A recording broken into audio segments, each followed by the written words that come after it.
दुचाकी चोर पोलिसांच्या ताब्यात 2 लाखांचा मुद्देमाल जप्त। कारंजा ग्रामीण पोलिसांची कारवाई। वाशिम जिल्हा प्रतिनिधी नदीम खान प्रिन्स। कारंजा ग्रामीण पोलिसांनी चोरीच्या संशयावरून 4 जणांना ताब्यात घेत त्यांच्या जवळून 4 मोटारसायकली जप्त केल्या आहेत। या कारवाईत एकूण 2,15,000 रुपयांचा मुद्देमाल हस्तगत करण्यात आला असून प्रकरणाचा पुढील तपास सुरू आहे।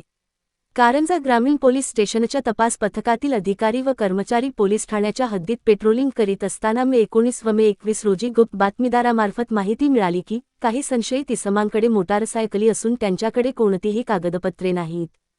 तसेच संबंधित मोटारसायकली चोरीच्या असल्याचा संशय असल्याची माहिती पोलिसांना मिळाली।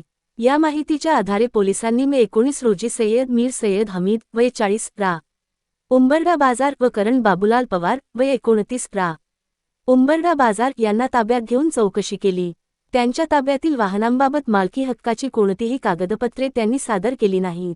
तसेच समाधानकारक उत्तरे न दिल्याने पोलिसांनी संशयावरून त्यांच्याकडील होंडा सीबी शाईन किंमत 65,000 रुपये व हिरो होंडा स्प्लेंडर प्लस किंमत 45,000 रुपये जप्त केली।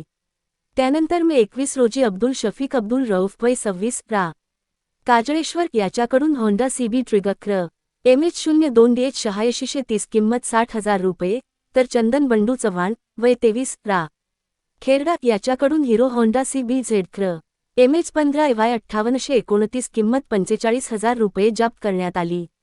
या प्रकरणी चौघांविरुद्ध महाराष्ट्र पोलीस अधिनियम कलम 124 अन्वये गुन्हा दाखल करण्यात आला आहे। ही कारवाई पोलीस अधीक्षक निकेश खाटमोडे, अपर पोलीस अधीक्षक लता फड, उपविभागीय पोलीस अधिकारी विशाल श्रीरसागर यांच्या मार्गदर्शनाखाली पोलीस निरीक्षक प्रवीण शिंदे यांच्या नेतृत्वात करण्यात आली। तपास पथकात पोपनी स्वप्नील चव्हाण, पोहेको दीपक ढोबळे, पोकाया तुषार भोयर व नवनाथ बंगडर यांचा समावेश होता। महाभारत न्यूज कारंजा लाड मुख्य संपादक रिजवान खान, उपाध्यक्ष नदीम खान, एडिटर